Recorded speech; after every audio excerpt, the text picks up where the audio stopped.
మళ్ళీ చెప్తున్నా, యేసు నామములో ఎవరైనా ఏ సేవకుడినైనా హింసించినట్టుగా కానీ, ఏ సేవకుడి మీద చెయ్యెత్తినట్టుగా కానీ, ఏ సేవకుడినైనా దూషించినట్టుగా కానీ, ఇది క్రైస్తవులు కూడా వర్తిస్తుంది. ఏ సేవకుడినైనా చులకనగా మాట్లాడడం కానీ, ఏ నోరైనా వ్యంగ్యంగా మాట్లాడడం కానీ, ఏ సేవకుడి మీదైనా సరే హాస్యాస్పదంగా మాట్లాడడం కానీ, ఏ సేవకుడినైనా క్రైస్తవులైనా, ఒకవేళ క్రైస్తవులైనా, హైందవులైనా, మత ఛాందస్వాదులైన ఎవరైనా ఏ సేవకుడినైనా చులకనగా మాట్లాడారో తస్మాత్ జాగ్రత్త.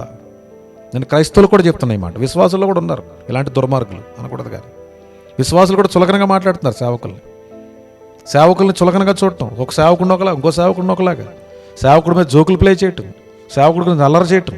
నేను ప్రతి ఒక్కరిని కలిపే మాట్లాడుతున్నా.